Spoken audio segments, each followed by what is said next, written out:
Eduardo Fernández Luiña y con José Carlos Rodríguez, respectivamente pues profesor de ciencia, del EPRI, de la Universidad Francisco Marroquín,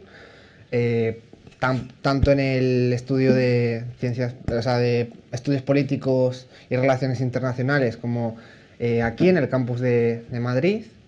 Y José Carlos es el actual director del Instituto Juan de Mariana. Hoy pues vamos aquí a disfrutar de un diálogo distendido sobre el avance y la legitimación del autoritarismo que hemos visto pues alrededor del mundo, pero yo creo más específicamente en España, pues con la excusa de enfrentar la pandemia, ¿no? Entonces, sin más dilación, un aplauso, por favor, para los ponentes.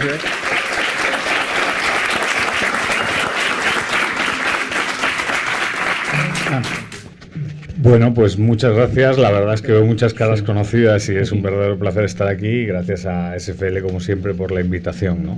La idea que tenemos hoy es charlar entre José Carlos y yo sobre la crisis de la democracia y un poco, como decía Juan, sobre el avance del autoritarismo, y luego abrir pues un espacio largo de 30-40 minutos para preguntas, comentarios y diálogo entre todos nosotros, ¿no? Es un ejercicio un poco más dinámico después de la noche que algunos pasasteis ayer, ¿no? Para espabilaros un poco y tal, está bien eso, ¿no? Pero bueno, claro, hablar de autoritarismo exige en primer lugar definir al modelo que está bajo amenaza, ¿no? Que es el de la democracia liberal. Y con José Carlos pues hemos pensado como una especie de guión para reflexionar sobre eso. Entonces, claro, José, la primera pregunta es eso, ¿no? ¿Qué entiendes tú por democracia liberal? ¿Cómo ves esa forma política? Bueno, pues yo creo que hay al menos tres elementos que tienen que estar, que formar parte de una democracia para que sea una democracia liberal. El primero de ellos es el de la representación. Tiene que haber una representación, ¿no? El segundo es la igualdad ante la ley, y no solo la igualdad ante la ley, sino también una neutralidad por parte del Estado sobre el principio de que, bueno, todos los ciudadanos tienen igual derecho a la participación política y bueno, pues el Estado tiene que ser neutro, ¿no? Al respecto de eso. Y luego tiene que haber una definición de los derechos individuales, es decir, que el propio principio democrático tiene su función, pero queda limitado, ¿no? Tanto por las leyes, bueno, como por esa definición de los derechos individuales. Más allá de eso, también hay ciertos valores, digamos, democráticos, ¿no? Que podemos entender pues como la tolerancia, el respeto al otro, el respeto a la libertad de que el otro pues utilice sus medios para su avance político y demás. Pero yo creo que estos tres elementos, representación, igualdad ante la ley y la definición de los derechos individuales que no sean violados por parte del gobierno, creo que son los tres elementos más definitorios de una democracia liberal.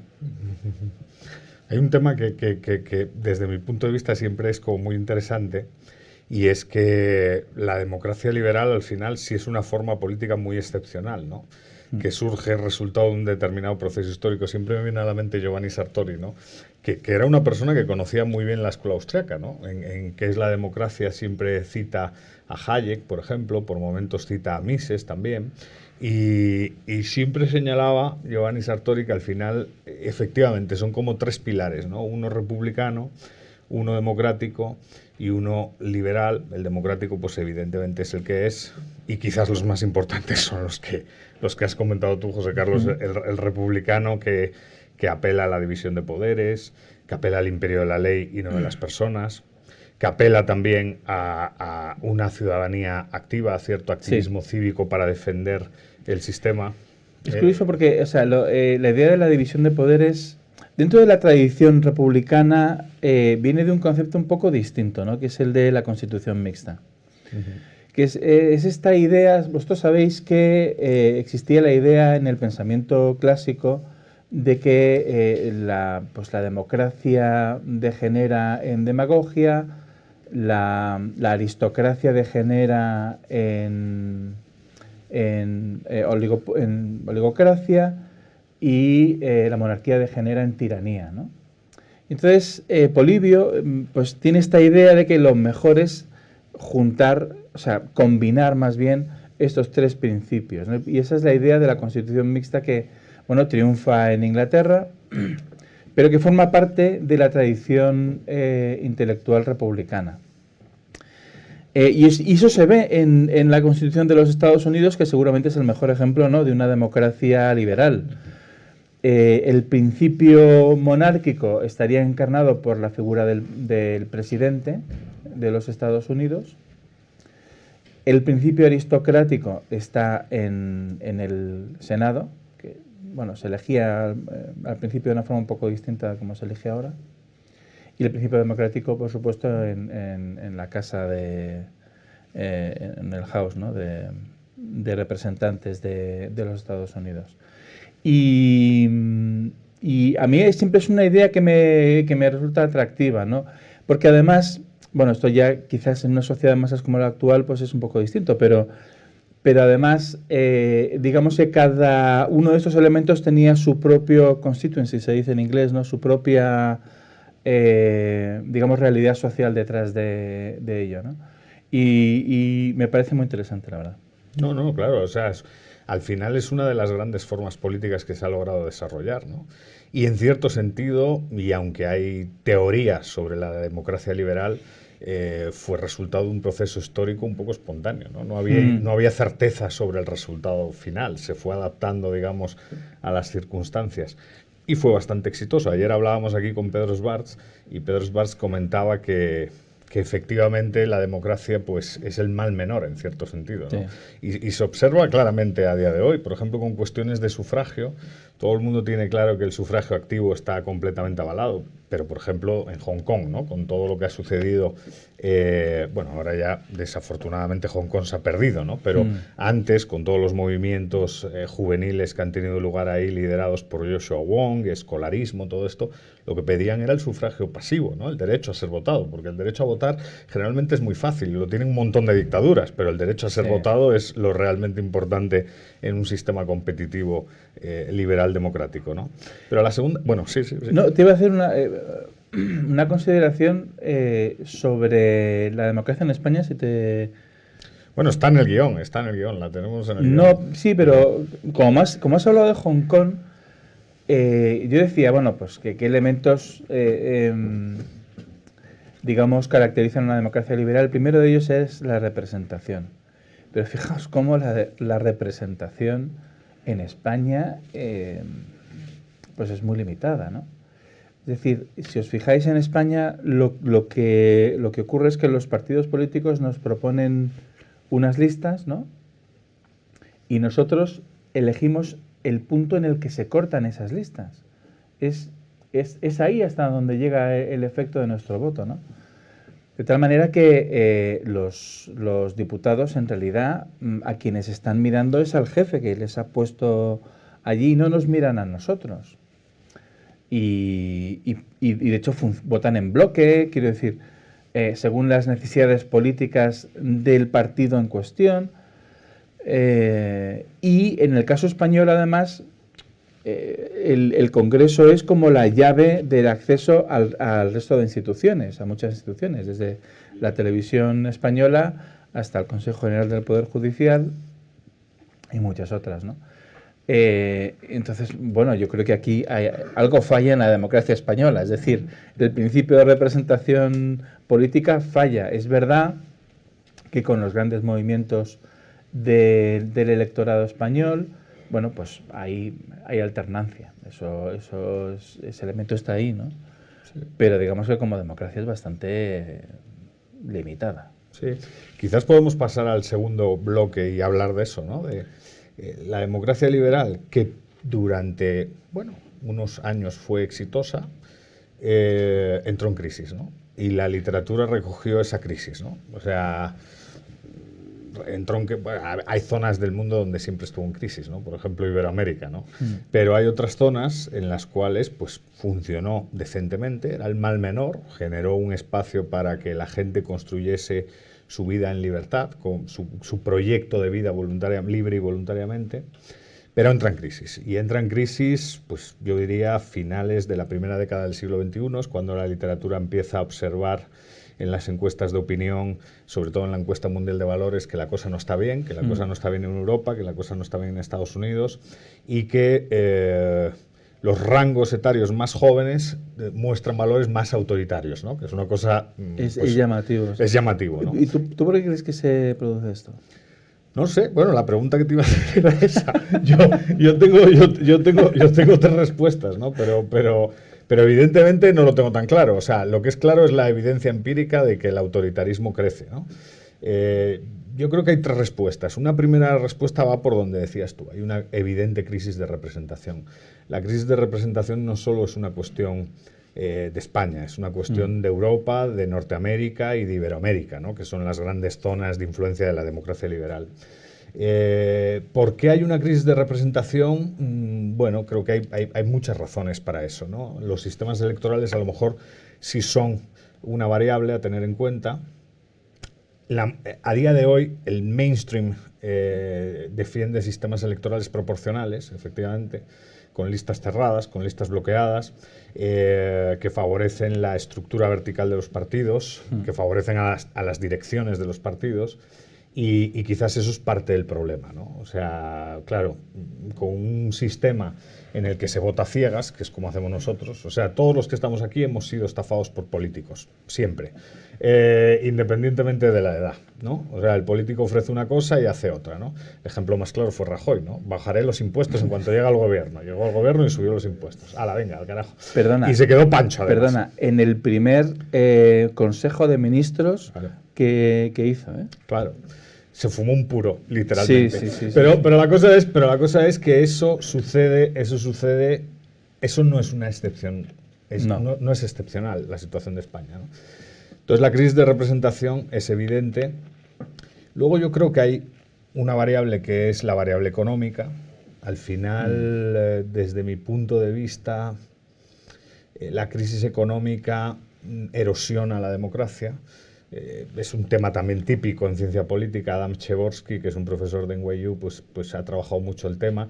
Las economías prósperas no suelen tener crisis democráticas, ¿no? Las crisis del sistema democrático vienen siempre asociadas a una crisis económica real o a una crisis también de expectativas, ¿no? Que ese es otro problema, ¿no? La democracia suele elevar las expectativas, ¿no? Yo, por ejemplo, eso es lo que veo un poco en países como Chile.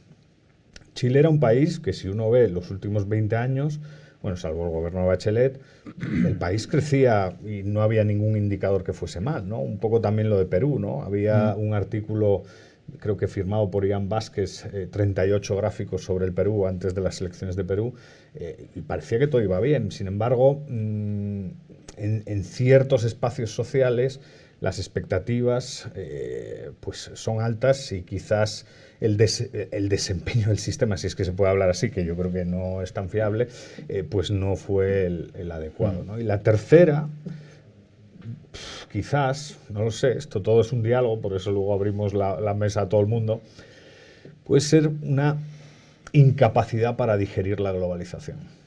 O sea, claro, el proceso de globalización ha traído cosas muy buenas, pero también ha generado determinados espacios de inestabilidad, ¿no? Vinculados a cosas como pues un proceso migratorio a lo mejor descontrolado, cosas así que han alterado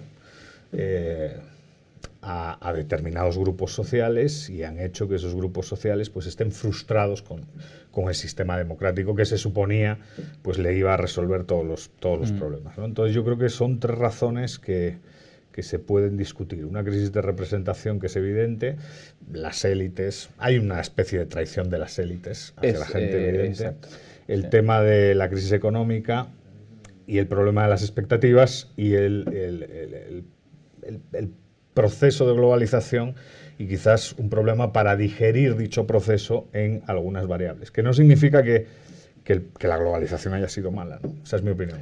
¿Cómo lo ves tú? Pues mira, yo voy a incidir en los tres puntos, pero voy a añadir elementos distintos, ¿no?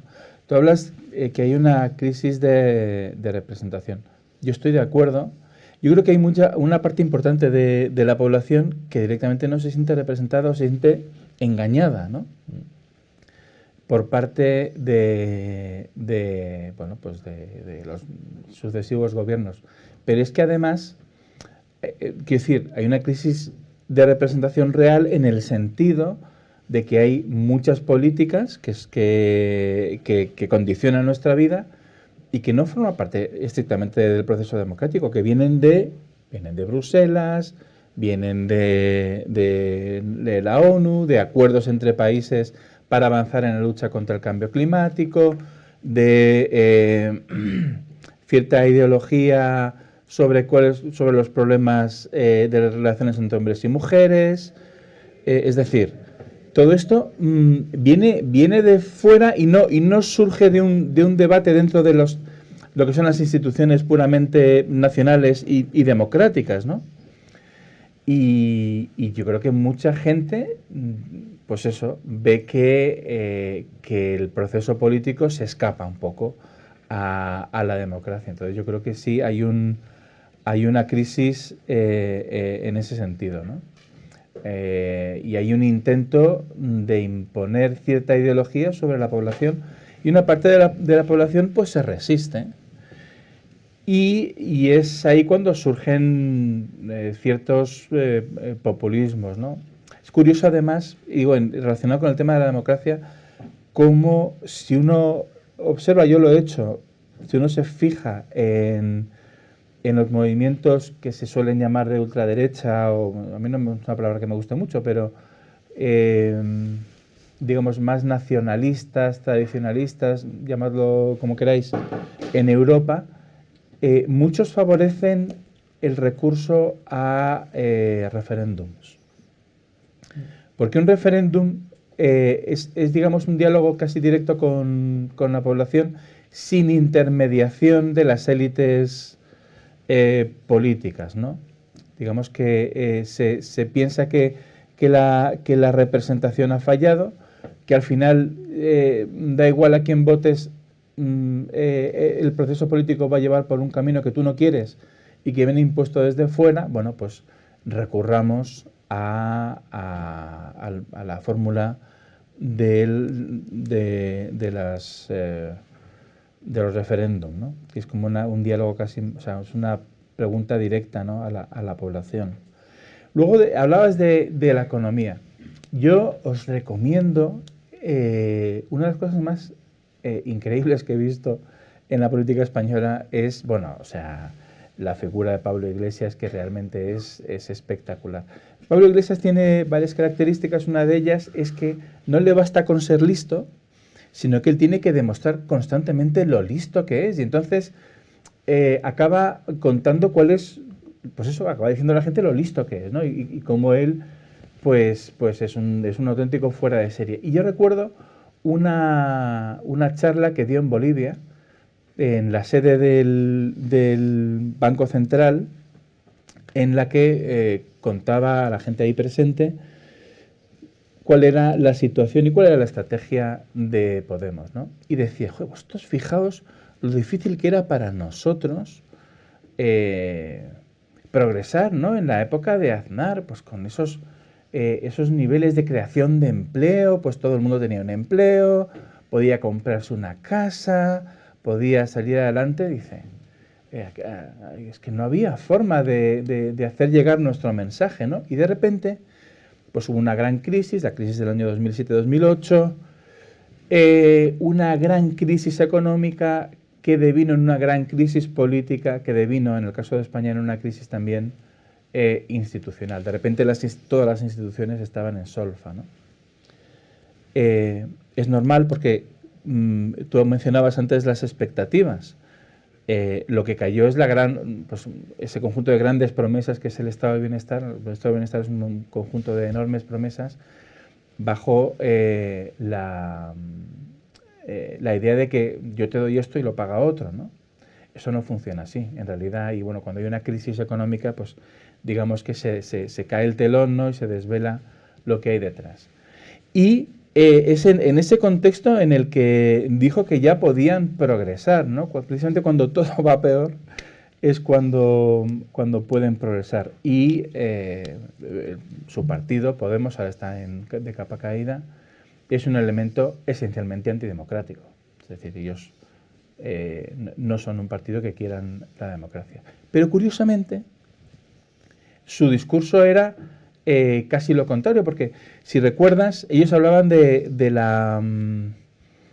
la democracia frente a la casta. ¿Por qué? Porque en el contexto de la crisis económica hubo una serie de medidas que el gobierno español no quería adoptar y venían impuestas desde Bruselas. Y entonces ellos decían, ¿tú has votado al Partido Socialista para que haya recortes? No. Pero los hay, ¿verdad? ¿Impuestos por Bruselas? Sí, bueno, pues nosotros somos la democracia, o sea, respondemos a lo que tú dices frente a pues la casta, esa crisis de representación que hablábamos antes, ¿no? Hay una lógica ahí, claro. La democracia liberal es una de las formas de democracia y ese quizás sea parte del problema, ¿no? Dicen los marxistas dicen que los conceptos son campos de batalla, ¿no? Y al final lo que se ha, en cierto sentido, defendido por parte de la izquierda es una redefinición de democracia. O sea, democracia ya no es un compromiso con las libertades individuales. Democracia ya no es un compromiso con la estructura de derechos y libertades civiles, que también son individuales. Democracia no es división de poderes. El otro día Pablo Iglesias en la radio decía que el Constitucional les está amargando la vida, ¿no? Entonces, democracia es otra cosa. Y cuando el concepto de democracia es un campo de competición política, como creo que es en la actualidad, y se proponen definiciones alternativas, el sistema progresivamente muta. En su momento, en el Juan de Mariana, escribimos una guía para la ciudadanía sobre el populismo. Y claro, al final el populismo es un concepto muy escurridizo, es muy difícil de atacar y de definir. Sí. Hay mucho dogma y poco pensamiento crítico sobre populismo, pero la literatura como que observa una visión ideológica, el populismo como ideología, el populismo como estrategia política, el populismo como condición o condiciones socioculturales, ¿no? Y claro, eso es muy interesante, porque al final sí hay una retórica populista y sí hay gente que lo que quiere es copar el poder para erosionar el sistema, ¿no? Hay un politólogo argentino que a mí me gusta mucho, que es Guillermo O'Donnell, que en su momento, en el Kellogg Institute, en la Universidad de Notre Dame, proponía un concepto para definir como la degeneración de la democracia liberal, que era democracias delegativas. Son democracias delegativas lo que tenemos a día de hoy.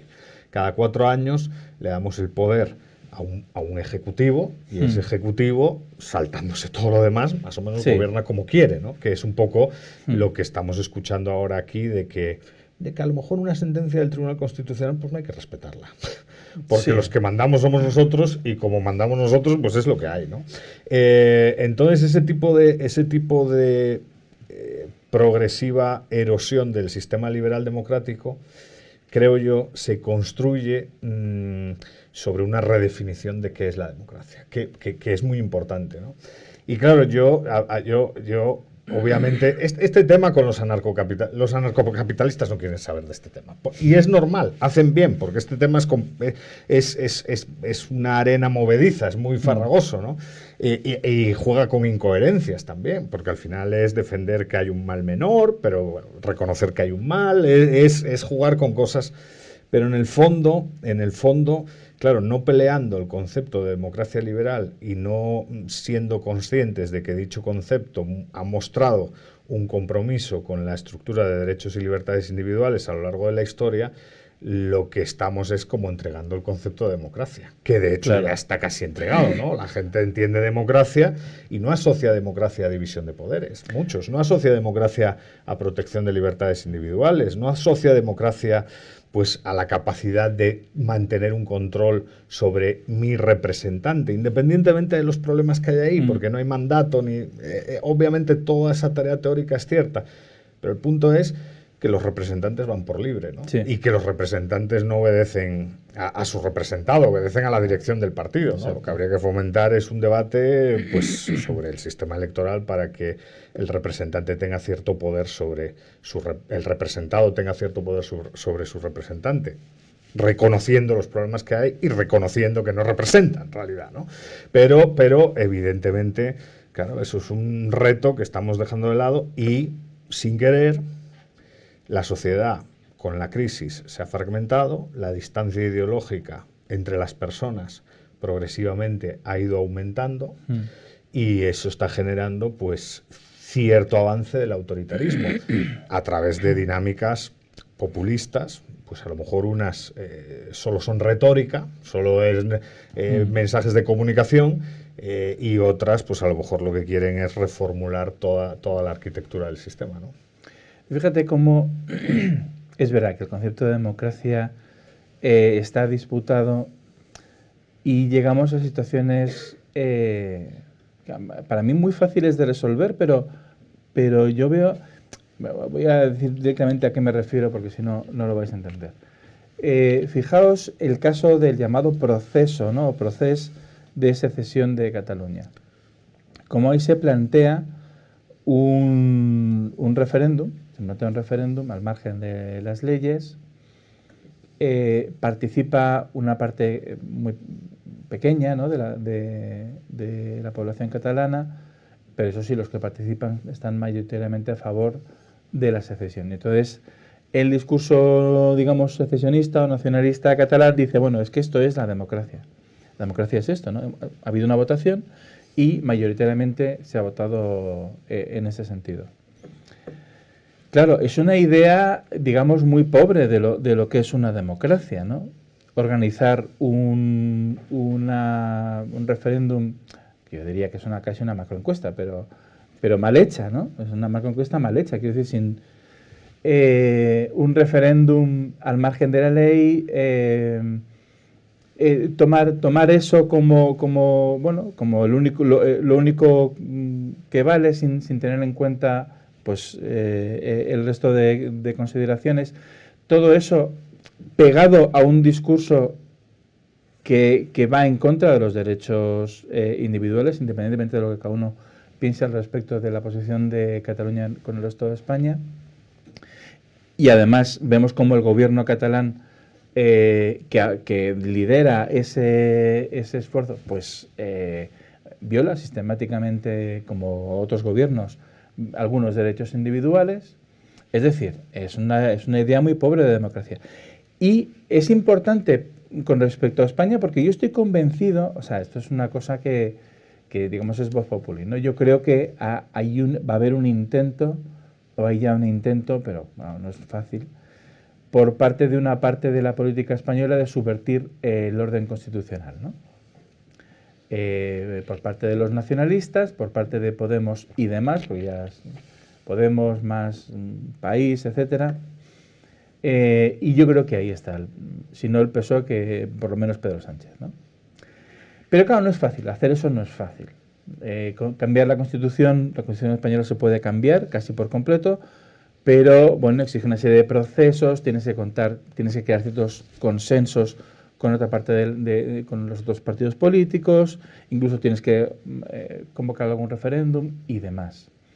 Yo creo que van a querer reformar la Constitución por la puerta de atrás, convocando algún tipo de referéndum, tomando los resultados del referéndum como válidos y partiendo de ahí y saltándose el resto de disposiciones constitucionales para su propia reforma. Entonces, bueno, quiero decir que el concepto de democracia tiene lo que tú decías, ¿no? de la discusión sobre qué es democracia y qué no lo es, tiene efectos políticos en ocasiones devastadores como puede ser esto. Sí. Hay una pregunta así que quiero hacerte a ti y al resto cuando abramos la mesa, ¿eh? Que sea fácil, por favor. Es fácil. En tu opinión, ¿somos más autoritarios que nuestros padres o que nuestros abuelos? Wow. Mira, según las encuestas de opinión, sí. ¿No? Sí. Pero esa es porque quizás Antes de entrar en el tema pospandemia, si la pandemia ha acelerado el proceso, Ya, ¿no? ya, ya. La crisis venía de antes. No, la crisis es anterior. Sí. Y la crisis es resultado, no como antes, de golpes de Estado. Antes los autoritarismos llegaban a través de golpes de Estado, pero ahora no. Entonces hay gente que se pregunta, y no es una mala pregunta, si es que somos más autoritarios. O sea, si es que nuestra estructura de valores ha cambiado y somos menos abiertos a dialogar con gente que piensa distinto, somos menos tolerantes, bueno, pues a interactuar con otros personas diferentes con diferentes valores. En definitiva, si somos más autoritarios, si somos más de dictats y no de diálogos, Sí. ¿no? ¿Tú qué piensas? La respuesta corta es sí. O sea, claramente, claramente. Yo no puedo evitar acordarme de mi familia. Por parte de madre eran todos republicanos y era muy cercano a un tío abuelo mío que estuvo en la guerra. Era republicano, era liberal, por cierto, pero era fan de Azaña, era un auténtico fan de Azaña. Y claro, yo decía, cuando recordaba pues la guerra, y decía, hombre, ahí es que, claro, hubo desmanes por parte de los dos bandos, y siempre tenía un discurso conciliador, ¿no? Y plenamente democrático en el sentido moral de la democracia, ¿no? De aceptar al otro. Con respecto a la generación de nuestros padres, bueno, pues ellos vivieron la transición y vivieron un cambio político cuyos valores eran precisamente democráticos, ¿no? Y se aceptó a gente que para muchos era inaceptable, como es el caso de Carrillo. Carrillo era responsable de una matanza sistemática de católicos en Madrid, ¿no? No se sabe si 5.000 personas muertas asesinadas de forma sistemática, ¿no? Y todo eso bajo la dirección de Carrillo. Bueno, pues se le incluyó en el sistema, como se incluyó en el sistema a gente que venía directamente del régimen, y se entendía que tenía que ser así, ¿no? Y se entendía que había una realidad que estaba por encima de las divisiones políticas, que es la realidad de España y de la sociedad española, y se hablaba de España en términos de futuro también, que también eso es importante, ¿no? Y nosotros, pues yo creo que tenemos una sociedad más autoritaria. Yo estoy de acuerdo. Es decir, vosotros fijaos cómo, y será vuestra experiencia, si tenéis una discusión con alguien que no piensa como tú, enseguida te cuelgan, pero ¿tú de quién eres? Ah, tú eres estos, vale. Entonces te colocan un cartel que ponga lo que sea y ya está resuelto, ¿no? Porque no tengo que hablar contigo porque tú eres un tal, o este partido es no sé qué. Es decir, yo creo que es que ha caído la calidad democrática en nuestras cabezas, es decir, en la forma de pensar de la gente. Sí, sí, hay alguno que incluso dice que a lo mejor el problema es un problema vinculado a la riqueza, curiosamente, ¿no? Las personas que han vivido en entornos, pues obviamente no tan prósperos, sobreprotegen y educan a sus hijos, los miman, les dicen a todo que sí, y no hay capacidad para generar acuerdos y para dialogar, ¿no? Claro, todo es claro. una sobreprotección y un mimo, pero bueno, son visiones. Cambiando de tercio, José Carlos, ¿qué grandes amenazas ves? O sea, el mundo se ha vuelto más autoritario. Repito, lo dice la encuesta mundial de valores desde hace ya una década. Lo dicen un montón de autores, Roberto Stefan Foa, Yasha Monk, Steven Levitsky, o sea, hay una lista de autores, Anna Applebaum, hay una lista de autores que han puesto mucho negro sobre blanco alrededor de este tema. Pero ¿dónde está la amenaza? ¿Por dónde viene la amenaza? Decías que en España es por Podemos y por gente, digamos, que quiere romper el orden constitucional. A nivel mundial, ¿dónde ves, digamos, la evolución y el avance del autoritarismo más radical? Yo sí que te digo mi visión. Bueno, pues sí, venga. Vamos a ver. A día de hoy creo que la zona que se ha vuelto más autoritaria desde mi punto de vista es Iberoamérica. Por varios problemas, ¿no? Asociados a crisis económicas y tal. Si uno ve la región, que al final es mi campo de estudio real, ¿no?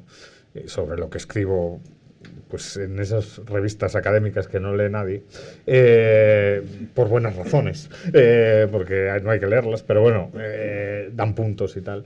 La cosa es que solo hay 2 países en la región que no son considerados digamos, democracias electorales o autocracias electorales, ¿no? Que es Uruguay y Costa Rica. Todo lo demás está en una situación dramática, ¿no? Y cuando uno mapea, digamos, qué sistemas o qué corrientes ideológicas han contribuido a la erosión democrática en la región, salvo en el caso de Honduras, y si queremos estirar el argumento en el caso de Brasil, que son de derechas, son gobiernos de derechas, en la mayoría son todos gobiernos de izquierda. O sea, la izquierda, digamos, ha contribuido de forma aplastante a destruir todos los procesos de transición a la democracia que tuvieron lugar en su momento en Iberoamérica y bueno, y a debilitar esos modelos, ¿no? En Europa quizás hay más pluralidad en ese sentido, ¿no? En Europa quizás hay más pluralidad en ese sentido cuando se habla de erosión democrática y avance del autoritarismo. Pero pero no es tan claro el avance como en los países iberoamericanos, ¿no?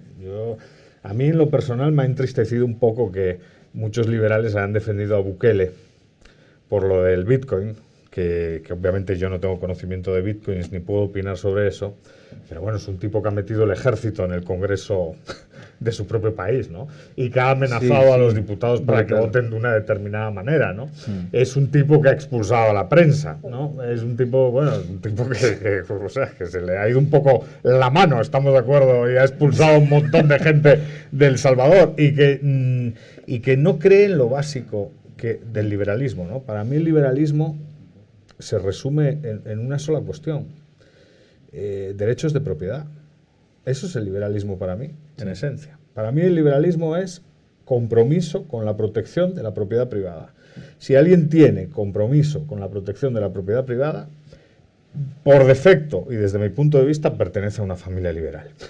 Y yo veo el autoritarismo y al mayor enemigo de la democracia liberal cuando no muestra compromiso con la propiedad privada. O sea, para mí es una línea roja que me ayuda a discriminar si estoy frente a alguien con algún que otro valor liberal o si estoy frente a un liberticida, ¿no? Y a un iliberal. Es el compromiso con la propiedad privada, en todas sus formas, sobre su cuerpo, sobre su trabajo, etcétera, ¿no?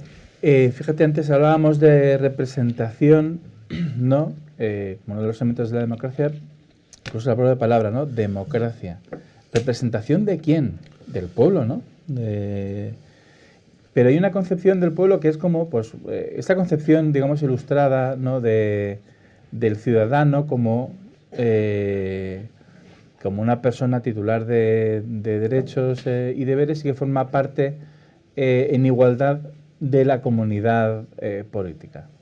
Esto en parte se ha roto y en parte por la izquierda, es decir, por ejemplo, todo el movimiento indigenista que tú conoces mucho mejor que yo, es como si fueran en partes desgajadas, ¿no? del pueblo, que tienen sus propios derechos y sus, bueno, sí, sobre todo sus propios derechos, ¿no? Una parte desgajada. Y luego del resto, pues una parte es verdaderamente democrática y otra parte de la sociedad no es democrática, pero no lo es porque esencialmente, es decir, da igual lo que haga, ¿no? Y entonces ahí se rompe por completo el concepto de democracia desde la misma base, desde la base de demos, ¿no? Es decir, se rompe por completo. Y ese discurso, que hoy forma parte de la izquierda y forma parte claramente de la izquierda en Iberoamérica, yo creo que es una de las puntas de lanza que explican el fracaso o la caída de las democracias en ese continente. Hablando así de erosiones y tal, yo por donde veo la principal amenaza para la democracia liberal es, para empezar, en el discurso de reforma constitucional. Ya. O sea, la reforma constitucional, para mí, y además es que lo hemos visto en Iberoamérica, que van como un paso por delante en eso, ¿no? Desafortunadamente, ¿no? Cuando se abre, digamos, el melón de la reforma constitucional, empiezan los problemas para la democracia liberal. Y bueno, ya luego una vez se abre ese melón, si hay en el Ejecutivo un poder, digamos, no con muchos escrúpulos, pues el camino es hacia adelante, ¿no? O sea, progresiva limitación de prensa, progresiva captura del Poder Judicial, claro, captura del Legislativo, que es un poco lo que estamos viendo, no tanto en Europa, pero sí en otros países, ¿no? O sea, no tanto, en Europa hay más contrapesos, afortunadamente, pero en otros países se está haciendo bajo un manual claramente establecido, ¿no? O sea, gano unas elecciones, con base en esas elecciones justifico una reforma constitucional, con base en esa reforma constitucional fortalezco las capacidades del Poder Ejecutivo y con un Poder Ejecutivo fuerte voy anulando los cuerpos intermedios, prensa y otro tipo de instituciones y concentrando poder. O sea, el camino está desde la democracia. Antes era a través de un golpe de Estado, ahora es desde la democracia a través de ese proceso y siempre con apoyo popular, que es lo peor. Sí. Claro, la reforma constitucional con apoyo popular, el enfrentamiento con el Poder Judicial casi siempre con apoyo popular. Eso es un problema que a mí me hace pensar, aunque bueno, lo discutiremos, el papel de las élites, ¿no? Un tema que es complicado es que la democracia liberal forzosamente es una democracia de élites. No es una democracia, o sea, cuando uno tiene en mente la democracia liberal, tiene a los padres fundadores y al Parlamento británico, con señores de derechas, joder, así hablando por ahí, como dice Bastos, bien vestidos y tal, o sea, pero claro, pero eso a lo mejor se ha corrompido todo, ¿no? O sea, pues, que es un poco lo que siempre discutimos pues, con Bastos. Oye, lo de las élites, si quieres, luego lo hablamos, me parece un tema apasionante. Quiero decirte antes una cosa, hay un libro que se llama Crisis de la democracia de Florida Riera, y que incide un poco en todas estas ideas. Ella dice que la caída de las democracias suele venir por el lado electoral, pero sobre todo por el lado del gobierno, que hay antes digamos, de las crisis de las democracias hay un aumento de los poderes del Ejecutivo, que, bueno, pues esos nuevos poderes, digamos, que se ejercen casi al margen del proceso democrático. Y has mencionado antes a Steven Levitsky, cómo mueren las democracias, ¿no? Y los dos autores, son dos autores, dicen que este aumento del poder del Ejecutivo previo a la crisis de la democracia se acompaña por un discurso que tiene los siguientes elementos. Los he apuntado para no olvidarme. Uno, un cuestionamiento de la Constitución. Y tú has mencionado, me acuerdo por eso, porque has dicho cómo el proceso de reforma constitucional, ¿no?, en Iberoamérica ha sido un elemento clave. Luego, un cuestionamiento de las elecciones, ¿no?, del propio proceso electoral. Luego, un discurso de deslegitimación del adversario político. Eso siempre lo acompaña. Una cierta justificación de la violencia y luego, pues, una predisposición a violar derechos civiles. Yo estos 5 elementos los veo, por ejemplo, en Podemos, los 5. No sé si en el Partido Socialista, pero en Podemos claramente. Y las élites, si quieres hablamos un poco de ellas. Yo creo que hay una cierta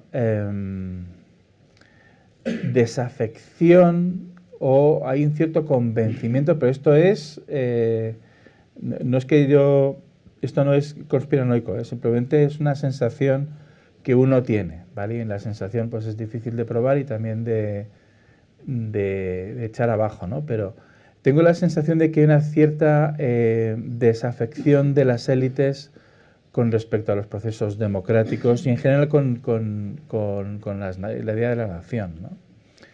Porque, bueno, pueden vivir aquí, pueden vivir en cualquier otro lado, no se sienten tan parte de una comunidad nacional como pudiera ser en el pasado, no se sienten tan concernidas y por otro lado, pues desconfían de lo que pueda votar la gente.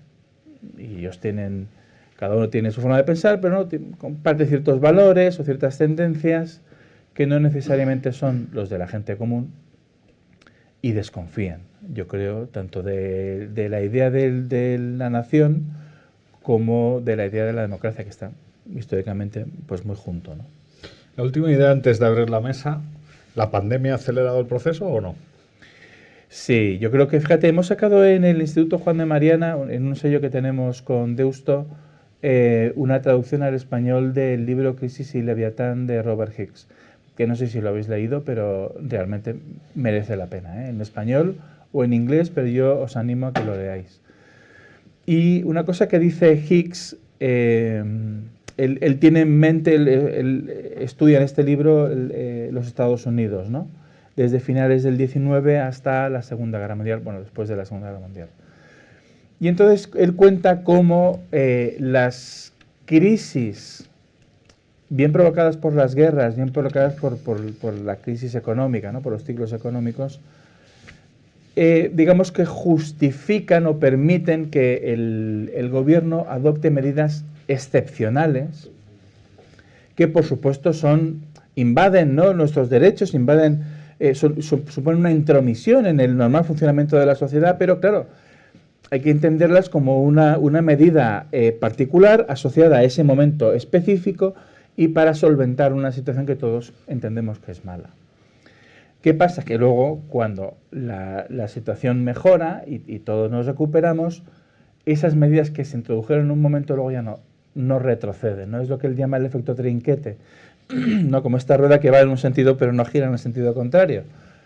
Pues eso. Y esta idea de que los gobiernos aprovechan las crisis para meternos mano, yo creo que define perfectamente lo que ocurre y ha definido lo que ha ocurrido en Europa, vamos, en todo el mundo, con la crisis asociada a la pandemia. Fijaos cómo hemos aceptado situaciones que normalmente no íbamos, quiero decir, en España estamos aceptando. Estamos aceptando, es que es verdad. En España se cerró el Parlamento 6 meses, aquí no ha pasado nada. Hay un autoritarismo, nos han encerrado en nuestras casas. Vemos cómo en Austria a la gente que no está vacunada la confinan en su casa. Luego han confinado a todo el mundo una semana más tarde. Pero oye... en Francia iban pidiendo por las mesas de los restaurantes el pasaporte. O sea, es inaudito. Es que es inaudito. Y lo aceptamos, pero incluso gente, digamos, más proclive a las ideas liberales, dice, hombre, no, pero claro, si es por la salud, fíjate cómo la pobreza era pues un poco el caballo de Troya, ¿no?, del socialismo, ¿no? Es que hay que acabar con la pobreza y por eso necesitamos socialismo, ¿no? Por supuesto que no, es decir, es justo lo contrario, pero bueno, era su discurso. Y ahora, y esto no es nuevo, y esto no ha venido con la pandemia, simplemente se ha acelerado, es la salud. La salud es el nuevo caballo de Troya del socialismo y del autoritarismo. Porque, bueno, la salud lo justifica todo, ¿no? Es que es todo por nuestra salud. Como además tenemos esta concepción de que la sociedad va a responder ante nosotros, no nos va a dejar morir. No aceptamos ya la muerte como se aceptaba antes, ¿no?, como parte de la vida. No, es algo inaceptable. La enfermedad es una anomalía, es una cosa inaceptable y entonces ahí está el Estado para decirnos, no te preocupes y yo te voy a sanar. Tú ponte en mis manos y si no, da igual. Yo entro en tu casa y hago lo que me da la gana, pero es por tu bien, ¿no? Y yo creo que esto ha funcionado. Sin embargo, sí estamos de acuerdo que a nivel privado uno sí puede exigir el pasaporte COVID, ¿no? En un contrato laboral o en una empresa o... Eso por descontado. Bien. Bueno, eso es como ¿os acordáis de las leyes, la ley antitabaco, ¿no? Oye, que cada local diga si acepta fumadores en su local o no, o si los acepta en estas condiciones y en estas otras no. Pues un poco lo mismo. Vale. Pues sin querer ha pasado una hora y tenemos que abrir la conversación a todos. O sea que algunos espabilad de la resaca de ayer y hablar, y hablar, y hablar. Sí, sí. Tenemos que compartir el micro, ¿no?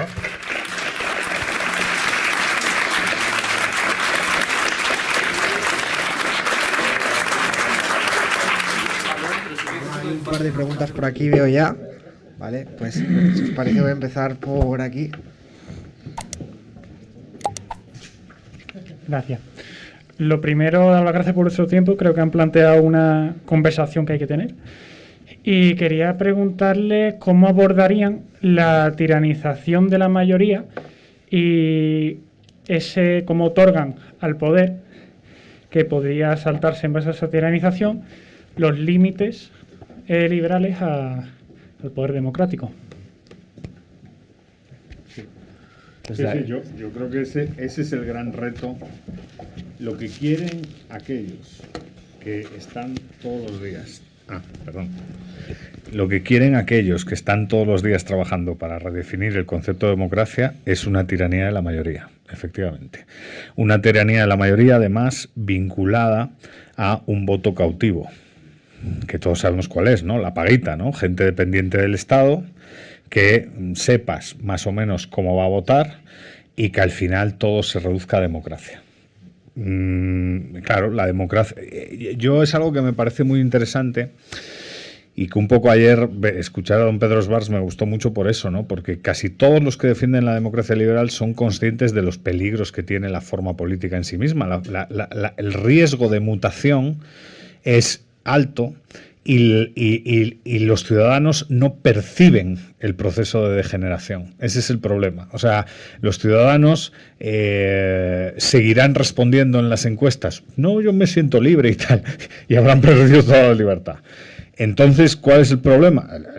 Al final todo se resuelve a lo mismo, ¿no?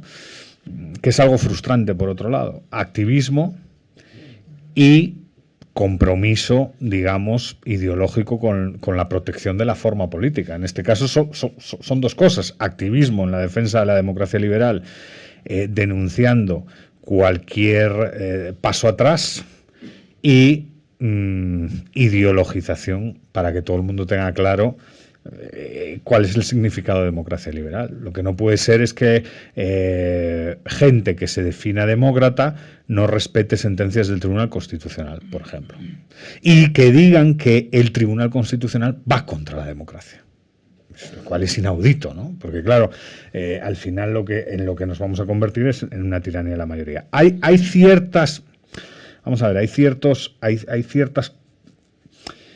sin querer, hay ciertas barreras, ¿no? Un problema que tiene España, que no es un problema desde mi punto de vista, hay bastante literatura ahora también en favor de eso, es la alta fragmentación. Los legislativos altamente fragmentados, sin querer, contribuyen a una división de poder porque suben los costos de transacción, los costos de intercambio y de negociación, y eso es bueno para el sistema, eso nos protege en vez de pero claro, al final es cuestión de tiempo, ¿no? La alta fragmentación lo único que te hace es ganar tiempo, porque la negociación es más costosa, pero solo ganas tiempo, entonces es un problema. Sí, bueno, yo ya estoy viendo en ciertos medios de comunicación el mensaje de que quien actúa en contra de este gobierno, poco menos que actúa contra la democracia, porque puesto que este gobierno ha sido elegido de forma democrática, pues quien actúa en contra del gobierno pues tiene algo de antidemócrata. Por supuesto, es un auténtico dislate, pero es un ejemplo más de cómo de esta concepción totalitaria, ¿no? de la democracia. Y bueno, desde el punto de vista de las ideas, hay muchos teóricos que han escrito sobre cómo sujetar, ¿no? Cómo situar el principio democrático, el principio, digamos, de elecciones dentro de un contexto más amplio para sujetar precisamente la democracia, ¿no? Someterlo al imperio de las leyes y en un contexto liberal. O sea, eso digamos que está ya resuelto. Yo creo que es importante que tengamos en cuenta la importancia de todo esto. He leído recientemente que había un artículo, y he leído el artículo, que hablaba de Venezuela y señalaba los peligros que hay para la democracia en Venezuela. El artículo es de 1991. Lo digo porque, por lo que has dicho, Eduardo, de que a veces son procesos lentos, esos procesos de decaimiento, ¿no?, de la democracia, son procesos lentos, paulatinos, progresivos, y hay que estar siempre muy atento, porque a veces se aceleran las cuestiones, pero se aceleran los procesos, pero después de un largo periodo, ¿verdad?, casi de preparación. Yo quería preguntar si creéis que hay esperanza, ¿no?, realmente para la democracia liberal, y si este salvador de la democracia liberal será pues de naturaleza a lo mejor más europea, de naturaleza protestante americana. Vemos que Europa, ¿no?, sigue muchas tendencias modernas que vienen del otro lado del charco. Entonces, ¿qué naturaleza cultural dentro de Occidente creen que salvará o podría salvar la democracia liberal? Pues no sé, yo me siento muy europeo y pero precisamente Europa es uno de los continentes donde si se ven las encuestas hay un mayor una mayor desconfianza, ¿no? Una mayor sensación de que la democracia de algún modo ha fallado. Quizá la parte de Europa que ha vivido bajo una cruel dictadura comunista, pues sí pueda estar más apegada a la idea de democracia, y fuera de ahí no te sé decir, porque incluso los Estados Unidos,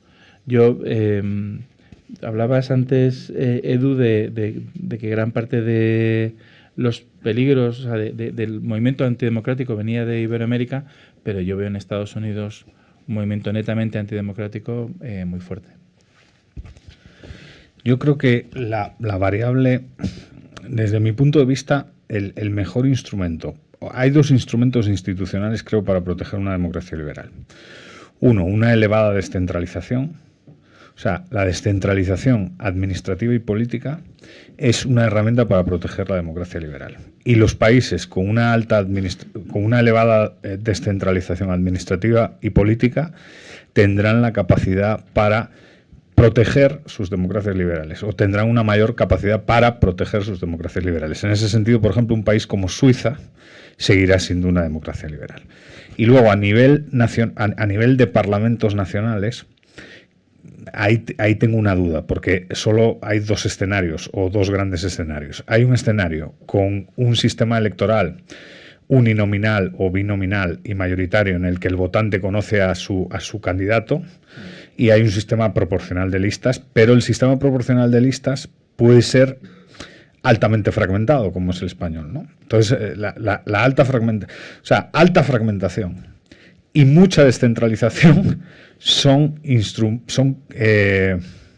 condiciones estructurales del sistema que protegen a el sistema de una deriva autoritaria, independientemente de quién gobierne. O sea, una elevada descentralización y una alta fragmentación son buenos para la libertad, porque al final el liberal tiene que preocuparse de cómo dividir el poder. Un liberal, cuando piensa institucionalmente, tiene que preocuparse de cómo proteger la propiedad privada y de cómo dividir el poder, porque desconfía principalmente del poder. Y la descentralización y todo instrumento que contribuya a subirle los costos de negociación al político protegerá más o menos la libertad. Si no, estamos jodidos. Gracias. Vale. ¿Alguna pregunta por aquí? A ver. Habéis hablado de la crisis de la representación que se está viviendo actualmente, pero ¿no creéis que realmente la representación nunca ha sido un principio válido? Porque de repente, porque la mayoría elija a alguien, esa persona se imbuye de la voluntad popular y representa a todo el mundo. Realmente, si la representación es un principio, una condición necesaria para la democracia liberal, y la representación no se puede llevar a cabo, la democracia liberal está abocada al fracaso, ¿no? Realmente es como mucho nos podemos acercar a la idea. Sí, estoy bastante de acuerdo con eso, porque al final, vamos a ver, hay tantas asimetrías de información en un voto que evidentemente las probabilidades de que te estafen son muy altas y en el fondo siempre va a haber un problema con la representación, es un problema permanente. Por eso yo creo que de lo que se trata es de acercar una buena pregunta, digamos, para investigar es cómo acercar al tomador de decisión, si no lo quieres llamar representante, con el contribuyente. ¿Cómo acercarlo? Y hay dos formas, ¿no? A través de sistemas electorales o a través de acercamientos a través de descentralización. Y a lo mejor el segundo es más eficaz para que haya un control real, ¿no? Lo ideal creo que sería un equilibrio, porque tampoco se trata de construir, digamos, de volver a caciques, bueno, o a lo mejor sí, Bastos estaría a favor, caciques locales y tal, ¿no? Pero bueno, siempre que el cacique local funja bajo un control judicial, pues ahí, siempre que haya división de poderes, ¿no? O sea, ahí no tendría por qué haber problema. Pero claro, la crisis de representación es por eso, es porque el sistema contribuye a un aumento de las asimetrías de información y claro, las probabilidades para estafar son inmensas, ¿no? Y eso en lo que consideramos legal. Luego está lo ilegal, ¿no? Las asimetrías de información vinculadas a corrupción y todo ese tipo de cosas. Sí, yo muy brevemente estoy totalmente de acuerdo con Edu en lo que se refiere a la descentralización, creo que es fundamental. Lo estamos viendo en España. Imaginaos que en España no hubiese comunidades autónomas, todo el poder lo tuviese el gobierno, en fin. Yo creo que estaríamos en una peor situación. Y luego, yo soy gran defensor desde hace muchos años de las circunscripciones uninominales. Porque ahí sí hay una mayor relación, o sea, hay una relación clara, ¿no? Del elegido con la parte del pueblo que le vota, ¿no? Juan. Por aquí había un par de preguntas, ¿no? Gracias. Hay una bandera de Gatzen, ¿eh? Hay que preguntar. Sí, señor, sí, Exacto. Ok, mi pregunta, mi pregunta va con respecto a lo que preguntaron antes, preguntaste tú, Edu, si nuestra generación es más autoritaria que la generación de antes. Mucha gente piensa que esta generación, y también lo hemos visto por cómo la izquierda se ha organizado últimamente, es que esta generación es mucho más sentimental, menos racional. Entonces, yo, en mi opinión, sí tiene mucho que ver eso con ser mucho más autoritario, pero me gustaría saber la opinión de ustedes, si creen que es por eso una de las razones. Pues yo creo que está muy bien visto. Es verdad que hay una sentimentalización del discurso político, y eso hay varios motivos para ellos. Uno de ellos es que, sobre todo por parte de la izquierda, se ha adoptado una ideología identitaria y se vinculan las identidades con sentimientos, ¿no? Tenemos aquí a un hombre blanco. No, tenemos aquí a una, yo qué sé, pues... es decir, sí, bueno, puedo poner miles de ejemplos, pero ¿para qué, no? Hay una sentimentalización y una ruptura del discurso en términos racionales. Hay una vieja idea, ¿no? Republicana pero claro, es que eso es un poco complicado. Una vieja idea republicana, como decía Edu, de una ciudadanía activa, ¿no? Que participa de la vida pública sobre el supuesto de que todos actuamos de forma más o menos racional. Por supuesto vamos a defender nuestros intereses, pero vamos a poder dialogar con otros en términos estrictamente racionales, ¿no? Y todo esto se ha venido abajo. Cuando lo que sustituye a un discurso racional son los sentimientos, pues es más fácil lo que decía yo antes, ¿no? Yo te cuelgo a ti el cartel de lo que sea, ¿no? Pues tú eres una neoliberal. pues ya está, yo no tengo ni que hablar contigo, ¿no? Porque yo me siento mal, te veo y me siento mal. Bueno, y incluso en las universidades, sabéis que en las universidades americanas hay un problema con la libertad de expresión y se han creado aulas de silencio, donde cuando alguien viene por ejemplo, a esta universidad, a una universidad X, a dar una conferencia que tú no quieres oír, no quieres sentirte herido con sus palabras, pues te vas a la habitación del silencio y estás ahí protegido, ¿no?, frente al discurso de otros. Bueno, pues hasta ese punto de absurdo hemos llegado. Yo hice la pregunta, pero honestamente tengo...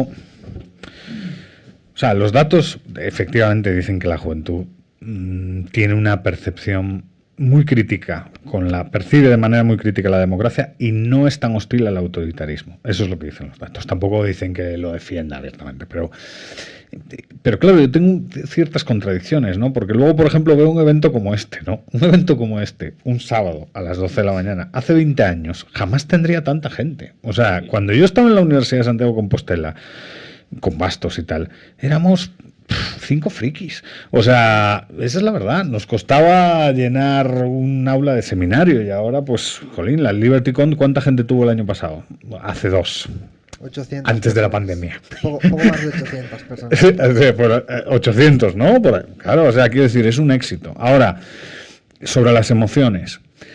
Sí, la política en esencia es emocional. Yo creo que la política tiene poco de razón, mucho de emoción y por eso casi es imperativo utilizar una narrativa populista. Otra cosa es que el populismo se entienda como régimen o como sistema político híbrido a medio camino entre una democracia y una dictadura. Pero populistas, todas las campañas electorales son populistas. Al final lo que quieren es ganarse, o sea, que digan, no, yo no soy populista, el otro sí. Todos son populistas y todos lo que quieren es conseguir el voto. Ahora, claro, la idea de víctima, todo lo que tiene que ver con identity politics, que ha, digamos, influido, impregnado a varias generaciones, eso sí es interesante, ¿no? Y eso forma parte, creo yo, de una línea de investigación que han tocado varios autores. A mí me interesa mucho un texto que siempre cito, que es el de Paul Edward Gottfried, ¿no? La extraña muerte del marxismo, que es un trabajo muy interesante de cómo el marxismo cambia su estrategia y abandona todo lo que tiene que ver con la defensa del trabajador para transitar a los ismos, ¿no? Feminismo, multiculturalismo, ecologismo. Y han salido publicados 2 trabajos ahora muy interesantes desde la Fundación Heritage. Uno, los 2 firmados por el mismo autor, por Mike González, que es un investigador, fue en su momento corresponsal del Wall Street Journal y tal, o sea, un tipo muy interesante.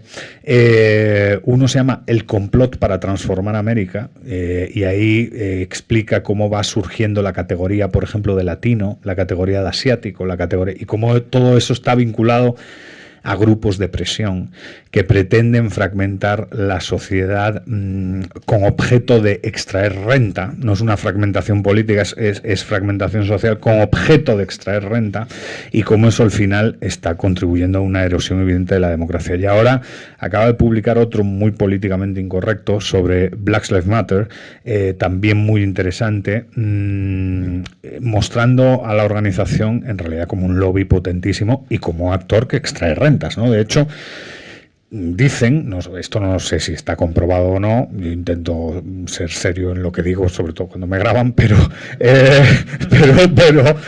esto no está comprobado, pero dicen que, por ejemplo, Venezuela inyectó $5 millones en esa organización, con ánimo de, bueno, fortalecer esa organización y desestabilizar, ¿no? Que es un poco a lo que está jugando la izquierda más radical en este momento, ¿no? Es muy curioso que los países que están gobernados por la derecha estén en llamas y con un gran número de manifestaciones y de algaradas y de tal, y los países donde gobierna la izquierda estén pacíficos y en una situación económica dramática, ¿no? Tú mira el mapa de América Latina, ¿dónde ha habido disturbios?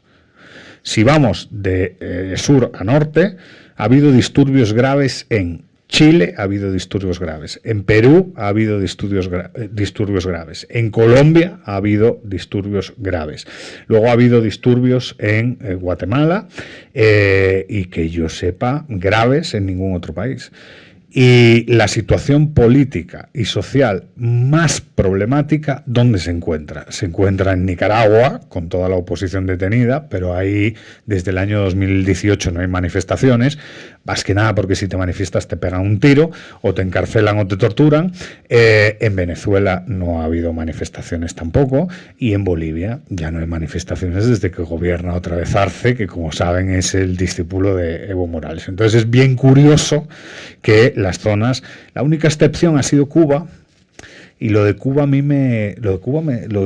interesa, José Carlos, me interesa, me gusta fumar puros y tal, y me interesa Cuba, porque lo de Cuba yo no sé si es Cuba es la dictadura más longeva, pero lo que pasó este verano, el 11 de julio, es muy interesante, porque los jóvenes saltaron a la calle y parecía que era una genuina expresión de democracia. Yo al principio, y de hecho grabamos con Juan Ramón un vídeo,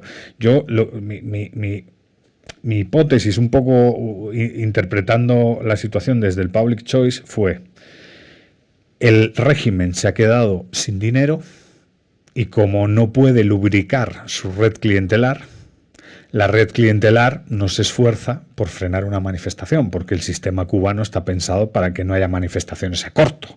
O sea, los comités de defensa de la revolución son organizaciones vecinales que están creadas para, precisamente, en cuanto ves una mínima algarada, pararla, ¿no?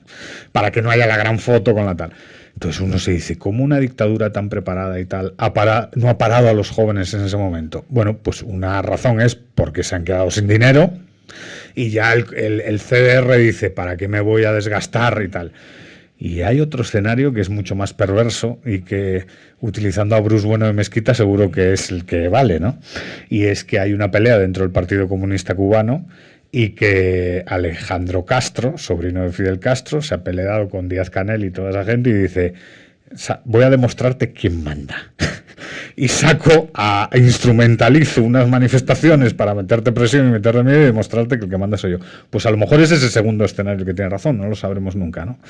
Pero entonces vivimos en un tiempo donde sí, las emociones importan, siempre han importado, pero quizás esa lógica de victimismo y esa modificación de las estrategias de la izquierda ha contribuido a que la canalización de esas emociones sirvan para destruir. Ahora, la emoción siempre ha sido un aliado del autoritarismo, ¿no? Adolf Hitler son emociones, ¿no? El nacionalismo es emoción. El nacionalismo es emoción. Entonces, creo que todas las generaciones han sido potencialmente víctimas de eso, ¿no? Vaya chapa que acabo de echar. Sí, se me ha ido la olla.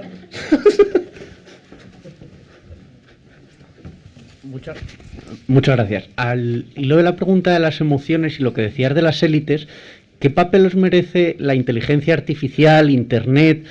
¿Estamos en un escenario en el que tenemos una ilusión de libertad? Porque parece que hay una nueva autocracia de aguacate y sandalias en Silicon Valley, luego tienes a Xi Jinping, o sea, ¿tenemos que regularlo a través del derecho de la competencia para mercados eficientes? ¿Tenemos que dejar que las empresas lo usen como quieran? ¿Tenemos que aceptar el mal menor de la intervención pública? ¿Cómo veis ese nuevo escenario en el que nos vamos a mover? Bueno, yo he podido leer que uno de los elementos que contribuyen a... Hay varias encuestas, ¿no?, que miden, las ha mencionado, algunas las ha mencionado Edu, miden la satisfacción e insatisfacción de la gente con la democracia y cuáles son los elementos que hay detrás de ello. Y uno de los que se cita, curiosamente, son las grandes empresas tecnológicas. O sea, si te preguntas cómo hay que someterlas, pues yo realmente no lo sé, porque, es decir, desde el punto de vista de la economía neoclásica es relativamente fácil. Tú tienes una posición de dominio y entonces pues intervengo de alguna manera, ¿no? Pero desde el punto de vista estrictamente liberal eso no, yo entiendo que no se puede hacer.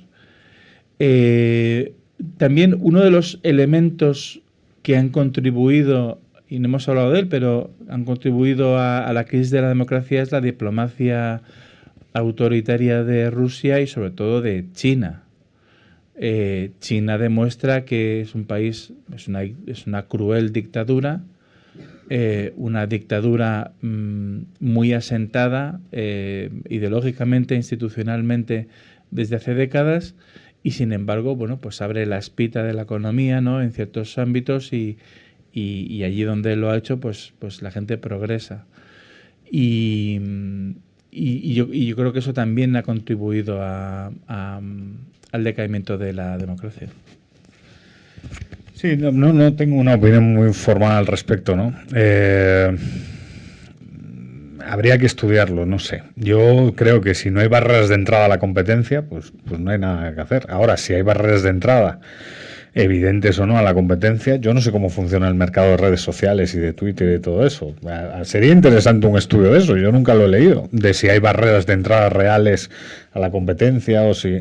Pues, a ver, es muy complicado, porque es verdad que han salido alternativas a Facebook, Twitter, todo lo que quieras, pero luego se han encontrado con otro tipo de barreras, ¿no? Por ejemplo, pues Apple no da servicio a tal plataforma, o Visa se retira, o PayPal no trabaja con tal plataforma que está que es la alternativa a Facebook.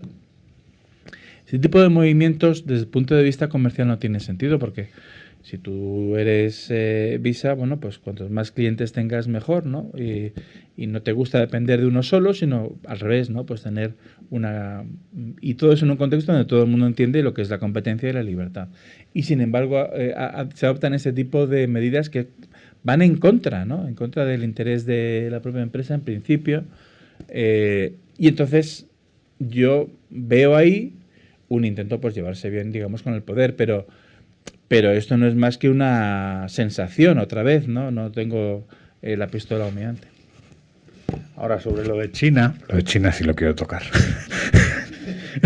O sea, China evidentemente es un régimen autoritario, totalitario, bueno, en función del momento y de la política que tratemos.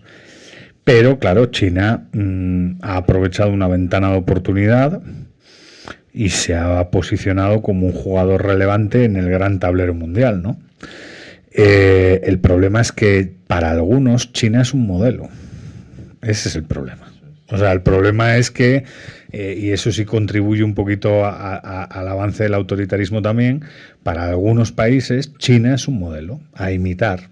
Y ahí hay trabajos bien interesantes también, desarrollados por politólogos que trabajan en nómina del gobierno chino, para promover y dar publicidad al régimen, ¿no? No sé si habéis leído el trabajo. Hay un politólogo que se llama Eric Liu, que este tipo tiene incluso vídeos en TEDx en Edimburgo y todos los progres ahí aplaudiéndole, y es una cosa un poco inaudita, ¿no? Porque está defendiendo una estructura jerárquica y autoritaria, según él, con base en mérito. Yo tengo mis dudas, y ahí es donde empieza, creo que este tiempo que nos está tocando vivir, hemos visto el ascenso de China, pero yo creo que China a medio plazo va a entrar en una crisis muy grave. Y no es una crisis solo económica, es una crisis política también, porque está rompiendo su propio patrón de funcionamiento. O sea, Xi Jinping ha roto el propio patrón de funcionamiento de rotación de élites al interior del Partido Comunista Chino. Y cuando esas dinámicas empiezan, obviamente en su caso es para consolidar el autoritarismo, a lo mejor el éxito del modelo empieza a mostrar grietas, ¿no?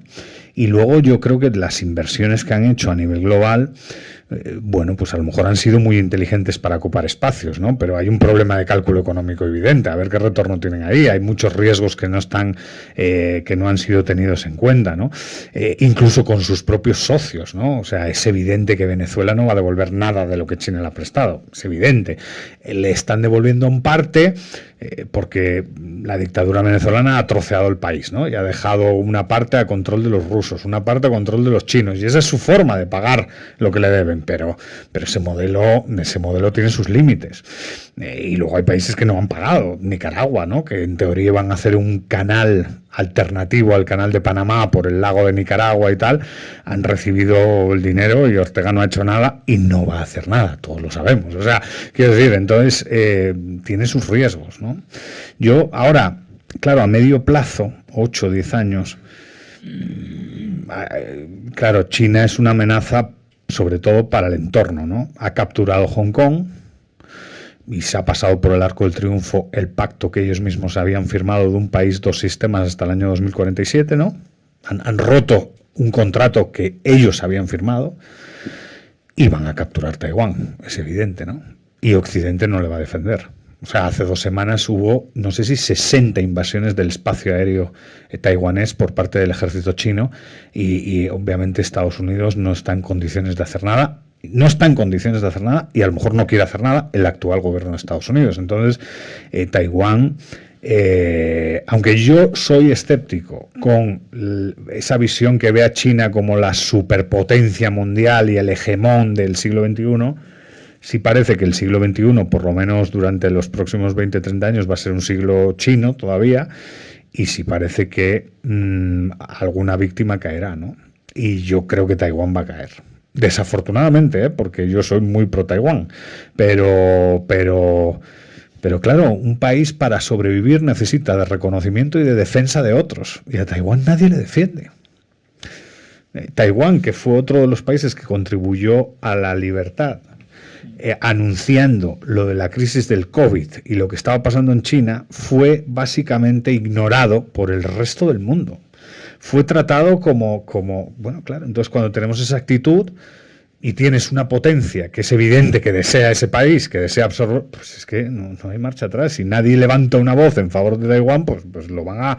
Es solo cuestión de tiempo, ¿no? Empiezas invadiendo su espacio aéreo, empiezas metiendo unos submarinos, empieza a estar y cuando te das cuenta ya, pues es como Hong Kong, ¿no? O sea, de hecho en Hong Kong, la crisis del COVID, Hong Kong lleva en crisis literalmente desde el año 2011, cuando el gobierno chino quiere imponer el currículum nacional base educativo que se da en China continental en Hong Kong. Y ahí es donde explotan los movimientos sociales que a todos los liberales nos gustan, ¿no? Sobre todo scholarism, ¿no? El movimiento liderado por Joshua Wong y por Nathan Law, que bueno, Nathan Law está en Londres ahora, ¿no? Sería una persona para invitar a estos foros. Bueno, pues ellos dos, con un montón de gente, Agnes Cho, un montón de gente, sacan adelante un movimiento y ganan. Parcialmente, porque al final consiguen que la ley de educación sea voluntaria, sea de aplicación voluntaria. Son los colegios de Hong Kong los que deciden si la aplican o no. Y, por ejemplo, el colegio donde estaba toda esta gente dice que no. Pero claro, te estás peleando con el gobierno, te estás peleando con la mafia criminal más grande de este planeta, joder. El gobierno de China, o sea, te estás peleando con los más cafres de todos. Entonces, claro, ¿cuál es el siguiente paso? Ley de seguridad nacional. Y aún así, la isla de Hong Kong resistió a la ley de seguridad nacional de manera muy heroica, pero llegó el COVID y el COVID fue una ventana de oportunidad para China, porque claro, China capturó Hong Kong en el COVID y toda la comunidad internacional se quedó callada. Bueno, se quedó callada o fueron buleados, porque Australia sufrió, y esto es evidente, bullying por parte de China, ¿no? Por eso ahora ha surgido esta asociación con el Reino Unido, con Estados Unidos, para más o menos defenderse. Pero claro, China quiere jugar, pero no creo que quiera ser un jugador global.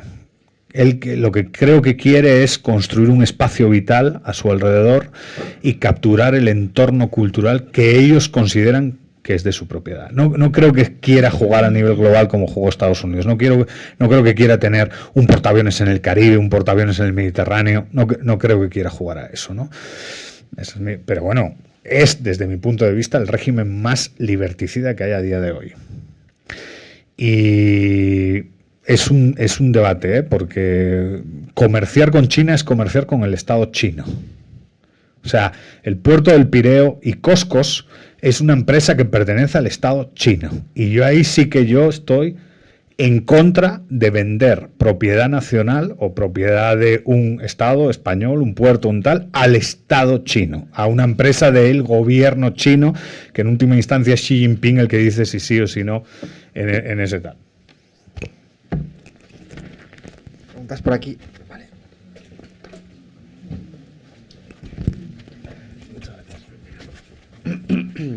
Bueno, lo primero, muchas gracias. La verdad que esto está siendo de lo más interesante.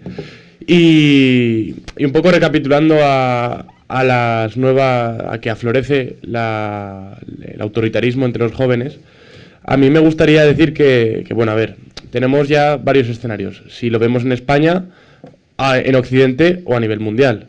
Entonces, llevándolo a Occidente y últimamente a España.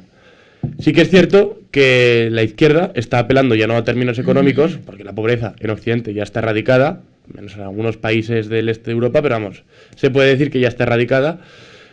Ahora mismo la izquierda atiende a términos sentimentales, así que pues, es lo que he dicho antes, que Occidente, los jóvenes de Occidente en general nos hemos hecho unos lloricas. Entonces atendemos a cosas de lloricas, y ya lo han dicho ustedes también, que puede ser porque nos han dicho que no cuando éramos pequeños y que pues eso que era una frustración y eso. Luego también, pero me gustaría remarcar que los jóvenes también es costumbre que vayan en contra del statu quo y decir que, o sea, y el statu quo también ahora es ir en contra del statu quo también es ser liberal. Entonces, y también lo ha dicho, que no se esperaba, que esto hace 20 años era imposible, ¿verdad? Entonces, también creo que hay que atender a que cada vez somos muchos más los jóvenes que estamos en la lucha de la libertad y que somos los que tanto las instituciones, en nuestras propias capacidades, como a nivel individual o en las redes sociales, somos los que luchamos por la libertad. ¿Cuál creen que es la perspectiva de la gente joven que en Occidente se sume a la lucha de la libertad y que realmente consigamos avanzar en este aspecto? A ver, sinceramente me resulta muy difícil dar respuesta a tu pregunta. Es curioso porque los jóvenes siempre han sido objeto de especial atención por parte iba a decir de todos los gobiernos o por parte del Estado, ¿no? Porque no sé si para calmar o para pastorear a los jóvenes, pero siempre ha habido una política encaminada a los jóvenes, yo creo que para pastorearles, ¿no? Es verdad que el liberalismo pues no forma parte un poco de una visión alternativa a lo que tenemos. Por desgracia, ¿no? Quiero decir, no es el canon, sino que por el contrario, pues forma parte de una visión alternativa. Entiendo que para cualquier persona, pero especialmente para un joven, es una visión muy atractiva, ¿no? Porque joder, tienes toda tu vida por delante, puedes hacer un montón de cosas, cuanto más te dejen hacer, entiendo que mejor para ti, ¿no? Pero no sé decirte, porque también los jóvenes son muy víctimas algunos son muy víctimas de las modas intelectuales y muchos están muy vacunados. O sea, ha sido tal la inoculación de todos estos rollos ideológicos que muchos están de verdad muy vacunados y desde muy jovencitos. Y hay mucha respuesta, ¿no? Hay mucha respuesta por parte de los jóvenes precisamente por esta situación. Yo creo, bueno, aquí en la sala, aquí al fondo está Paco Capella y aquí a mi lado tengo a José Carlos Rodríguez. Ellos dos, y esto no es peloteo, a principios de este siglo fueron los que empujaron cosas como el Juan de Mariana y como el liberalismo. Y estoy convencido que ellos dos nunca han visto tan fuerte el movimiento liberal como ahora. Eso es muy optimista. O sea, ahora, porque antes la pelea era mucho más dura. Sí. O sea, antes era mucho más dura. Ahora, después de 20 años queda mucho por hacer. Claro que queda mucho por hacer. O sea, yo entiendo el liberalismo Yo entiendo las versiones utópicas del liberalismo. Hay un liberalismo ortodoxo y purista. ¿Y es necesario? Sí, porque es una especie de faro. Te dice por dónde hay que ir, ¿no? Pero en el fondo el liberalismo debería de ser una especie de virus. O sea, debería de ser transversal. Debería de estar en todas partes, debería de estar en los conservadores, debería de estar en los socialdemócratas, todos deberían de tener valores más o menos liberales. Y alguien puede decir, bueno, pero es que no hay una socialdemocracia liberal. Bueno, no, la socialdemocracia evidentemente no es liberal, pero los socialdemócratas de Nueva Zelanda protegen más la propiedad que los socialdemócratas de España.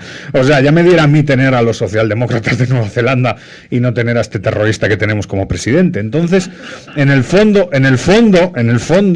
el liberalismo debe ser un virus. Es una especie que tiene que ser capaz de filtrarlo todo, ¿no? Y esa es la batalla. Y eso se hace solo a través de tres cosas: formación, divulgación e investigación. Porque todos los que estamos aquí sabemos que tenemos la razón.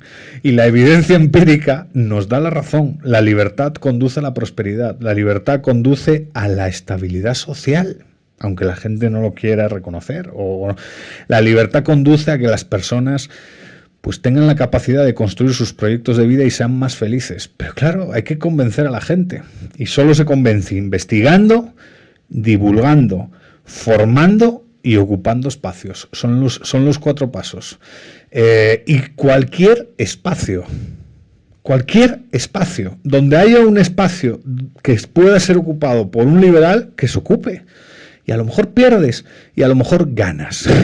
Y si ganas, pues un paso más. Y al liberalismo no se va a llegar por una revolución. No seamos ilusos.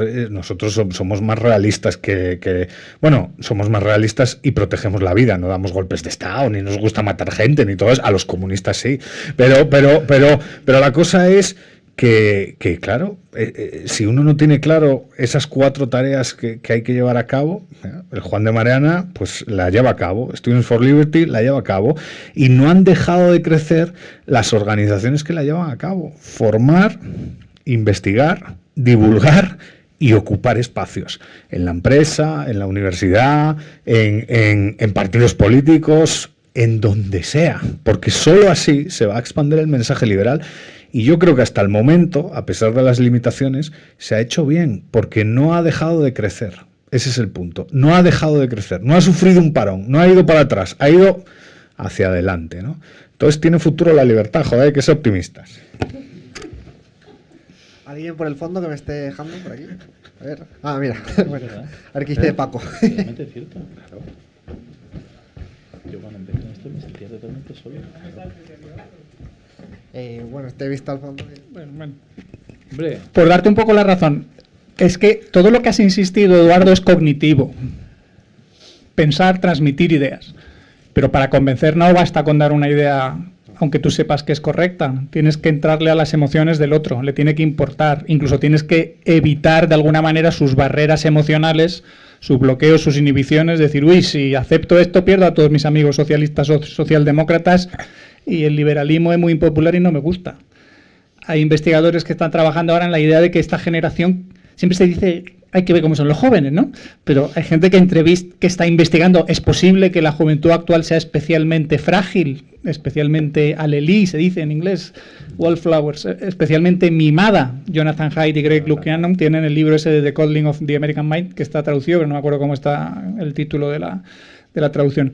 Entonces yo a eso os diría, sois los jóvenes de hoy quienes mejor conocéis a los jóvenes de hoy. Yo estoy desgraciadamente 30, 40 años fuera, entonces no sois vosotros quienes tenéis que hacer esa parte de trabajo, de cómo llegar a otros sabiendo qué les preocupa, entendiendo su lenguaje. Para que entendáis, a mí me dicen aquello de eres basado, y yo, ¿qué coño significa que es basado? Perdón, pero es que no he llegado a entenderlo, entonces igual no me puedo comunicar con otra persona a la vez. Que me digan boomer, sí sé lo que es, simplemente viejales, vale.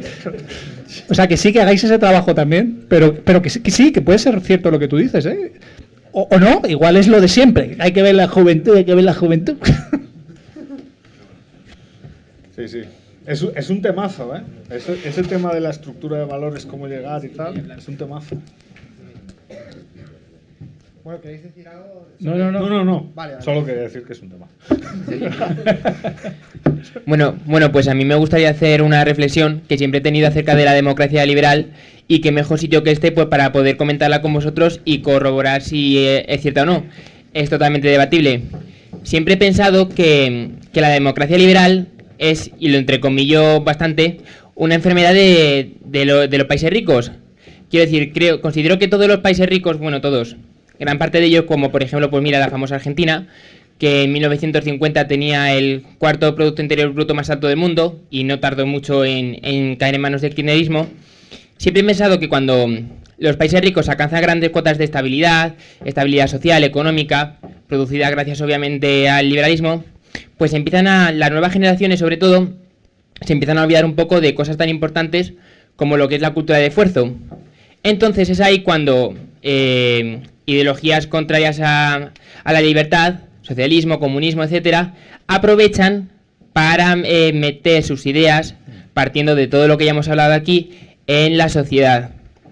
Entonces mi pregunta es, y mi reflexión un poco es, pues si es cierto de que la democracia liberal está siempre al acecho de que pueda caer cuando alcanza sus niveles de prosperidad en manos de ideologías contrarias, pues alguna receta o alguna manera de frenar un poco este procedimiento. Muchas gracias. Sí, es verdad que, a ver, has puesto el caso de Argentina, podemos fijarnos en el caso de Chile, ¿no? El caso de Chile es una economía que ha mejorado de forma importante, incluso en otro tipo de indicadores, como por ejemplo la desigualdad de rentas, pues ha mejorado también claramente en las últimas décadas, por supuesto la pobreza y demás. Entra ya formalmente en el club de las economías desarrolladas, ¿no? con la OCDE y tal, y de repente, bueno, pues es un edificio que no se ve desde fuera, pero tenía unos cimientos más débiles de lo que parecía y se viene abajo, ¿no? ¿Y qué es lo que explica que se venga abajo? Bueno, pues dicho de forma muy sucinta y muy clara, al final son las ideas. Por ejemplo, la idea, fíjate cómo acabo de decir que los datos muestran que Chile ha mejorado mucho con lo que se refiere a la desigualdad de rentas, y sin embargo tú hablas con cualquier chileno te dice exactamente lo contrario. Lo contrario de lo que dice la realidad, ¿no? Entonces, ¿qué es lo que ha hecho que se venga abajo? Las ideas. ¿Qué es lo que se debe aportar para frenar ese tipo de procesos que acaban con democracias? Pues también insistir mucho en las ideas y seguir el camino que decía Eduardo, pues de la investigación, formación e información, ¿no? Ese tema es un tema muy interesante, ¿no? Un tema que tocan además gente como Joseph Schumpeter, toca eso, ¿no? Que la democracia puede morir de éxito, ¿no? Gente, autores como de la Escuela de Frankfurt tocan ese tema, ¿no? Eric Fromm, Daniel Bell, o sea, es un tema que incluso la filosofía marxista es consciente de eso, ¿no? Como el capitalismo va a generar prosperidad, aprovechémonos de los nuevos ricos, comámosles la cabeza y destruyamos el sistema, ¿no? O sea, es muy curioso. Por eso, aquel que niega que no hay batalla de las ideas, niega la realidad. O sea, hay batalla de las ideas y hay guerra cultural. Cuando estás peleando el significado del concepto democracia, hay batalla de las ideas y hay guerra cultural. Porque eso determina nuestra forma de entender la estructura bajo la cual funcionamos y las relaciones con otros. Por eso hay que seguir. Por eso cuando hay gente que minusvalora lo de la batalla de las ideas, pues está pavimentando el camino para que todos los liberticidas ganen. Cuando la gente que solo se preocupa por ejemplo, de su empresa y tal, está bien, claro que sí, eso es lo principal, pero tienes que preocuparte también del contexto que te rodea y de los valores que impregnan el contexto que te rodea. Y los valores que impregnan el contexto que te rodea son fundamentales. Las instituciones no se sostienen sin valores. McCloskey es antes que Douglass North. O sea, McCloskey es más importante que North. O sea, las instituciones no se sostienen si no hay personas dispuestas a defenderlas. Y el problema que hay ahora es que una institución, entendida en términos northianos como norma o pauta de conducta que regula la interacción entre individuos, claro, si no la defiendes ideológicamente, pues estamos perdidos. O sea, claro, cuando la ley española dice una cosa, pero cuando el Ejecutivo dice, bueno, no sé si respetar al Tribunal Constitucional, o sea, y no hay nadie que salta para defender esa norma, pues entonces estamos perdidos, hay que saltar. Entonces, pero claro, saltas si tienes unos determinados valores. Por eso, claro, yo estoy de acuerdo con José Carlos en el tema de las ideas y recomiendo mucho a Drake McCloskey y su monumental trabajo, porque ese monumental trabajo para mí determina un poco cómo funciona el tema de la batalla. Ahora, negar que hay una batalla, que hay una competición por conceptos centrales que influyen en nuestra comprensión política y social, es el primero de los errores. Y muchas veces se niega, Perdonad vosotros también, pero es que he sacado hoy un artículo yo nunca hablo de mis artículos, pero en Libertad. Pero he sacado un artículo en Libertad Digital en el que hablo de escotado, y es que me ha hecho gracia lo que has dicho de McCloskey, ¿no? Porque, bueno, lo que hago es comparar Los enemigos del comercio con un par de obras, y una de ellas es la de McCloskey, y para explicar a los lectores que no conozcan a McCloskey su significado, pues digo que esta mujer es especialista, historiadora, se dedica a la historia económica y a la búsqueda de ese fenómeno tan difícil de explicar que es el crecimiento económico. Y entonces digo, pues el crecimiento económico se ha explicado primero en términos muy mecanicistas, ¿no? Luego, depende de la cantidad de capital que tengas, ¿vale? Con la tecnología fuera, vale. Luego metemos la tecnología en esa explicación mecanicista, vale. Pero ¿por qué actúan los agentes de determinada manera? Bueno, por ¿cómo se dice? Lo que te lleva a actuar de una manera u otra. Los incentivos, por los incentivos. ¿Y qué es lo que marca los incentivos? Las instituciones. Y ahí está Douglass North. Vale, pero ¿qué explica que se elijan unas instituciones y no otras, y que decaigan unas instituciones o se mantengan fuertes? Pues al final McCloskey. O sea, he explicado exactamente lo mismo que decías tú. Bueno, nada más, quería hacer este pequeño excurso. Y hay que leer los artículos, que son muy buenos. El del Juan de muy bueno. Bueno, tenemos tiempo, me parece, para una pregunta o dos rápidas. A lo mejor, mira, aquí. Una muy rápida. Digamos, este recorte de libertades de nuestros pequeños tiranos europeos de la Unión Europea viene por malicia, por sentirse importantes o útiles, o viene simplemente por un desconocimiento hacia que no pueden quitar libertades o que no pueden priorizar unas libertades o unos derechos frente a otros. Vale, aquí el experto en la Unión Europea es el señor que está a mi izquierda. Pero para que destaque todavía más sus palabras, voy a decir alguna tontería. No, en serio. No, yo creo que es que la explicación es puramente public choice. Es decir, hay un public choice casi comparado con, es decir, leído también desde Anthony de Jassé, ¿no? Sabéis que de Jassé escribió un artículo que se llama El Estado, que os recomiendo a todos, que se plantea, ¿qué harías tú si fueras el Estado, ¿no? ¿Cómo actuarías? Pues yo creo que hay que ver a veces al Estado un poco en esos términos, ¿no? ¿Por qué actúa de esta manera, ¿no? Y digamos que lo que explica es, bueno, lo que busca es un incremento del poder. Y entonces la Unión Europea es una institución muy peculiar, alejada, pero no totalmente del principio democrático, con unas ganas de, unas ansias de poder pues claras, una voluntad de guiar de guiar la dirección política, pero sin una base social clara, porque lo que son los Estados-nación sí tienen una base social clara, ¿no? Pero la Unión Europea no. Es decir, son unas condiciones muy peculiares que explican precisamente lo que tú planteas. Bueno, yo no sé, yo cuando Unión Europea, vamos a ver, mi opinión es la siguiente. En el fondo, en la Unión Europea lo que se está viviendo en este momento es una pelea entre una minoría organizada que quiere federalizar Europa y que va más allá de las naciones, una ideología supranacional, y otros que quieren mantener esa idea confederal de Europa, que el Estado siga siendo el centro de toma de decisiones y el actor principal que guía el proceso de integración, y que tienen una visión intergubernamental de Europa. Esa es la pelea. Hay una pelea entre intergubernamentalistas y supranacionalistas, y encontramos a gente de derechas o de izquierdas en ambos bandos.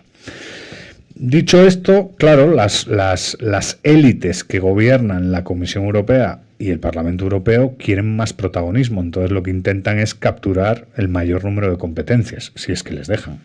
Que no les dejan en todo, ¿no? Yo creo que también hay cierto dramatismo ahí, tampoco, pero esa es la batalla, una minoría organizada que quiere mayor cuota de poder y mayor protagonismo político y que está peleando con otros estados y con otros comisarios y otros miembros del Parlamento por que gane el supranacionalismo. ¿Cuál es el problema a día de hoy? Que desafortunadamente, otra vez, la importancia de los conceptos en Europa, si tú no eres supranacionalista, no eres europeísta. Se está haciendo la relación de supranacional es sinónimo de europeísta, intergubernamentalista es sinónimo de antieuropeísta, cuando eso siempre ha sido falso. O sea, si uno estudia la evolución de la Unión Europea desde el tratado desde el carbón, desde la Comunidad Europea del Carbón y del Acero, el primer tratado de París en el 51, pues ahí había visiones intergubernamentales y nadie asociaba el intergubernamentalismo con una traición a Europa y a la Unión Europea. Se discutía, ¿no? ¿Qué es que conviene más, qué no conviene? Se han desarrollado marcos teóricos en ese sentido, ¿no? El funcionalismo, el neofuncionalismo, el intergubernamentalismo liberal. Hay mucha literatura al respecto. Pero a día de hoy, otra vez, resultado de esta polarización y de este distanciamiento ideológico, lo que se observa es, si no defiendes una visión federal y supranacional de Europa, eres un traidor a Europa. Y eso es un problema, porque esa federalización es un problema, no cree en la libertad, no cree en la descentralización. De hecho, aquí sí que federalización se asocia parcialmente con centralización de competencias a nivel supranacional. Encima no están... Hay un déficit democrático evidente, ¿no? Y eso es un problema. Ahora, ¿hay malas intenciones? En algunos actores, por supuesto que sí. Y en otros es puro desconocimiento, ¿no? Yo creo que eso también, cuando se observa regulación, yo creo que hay regulación que es resultado de buenas intenciones y de ignorancia, sencillamente, ¿no? O sea, aunque me gusta mucho el public choice y siempre intento ab initio, antes de investigar, ¿no? El marco teórico te dice, el político lo que quiere es mejorar su estatus, su renta y su poder. Y el político actúa racionalmente para conseguir esas tres acciones. Ya, pero hay veces que la regulación no es consecuencia de la ignorancia y de buenas intenciones, no de cuestiones perversas vinculadas al poder y tal.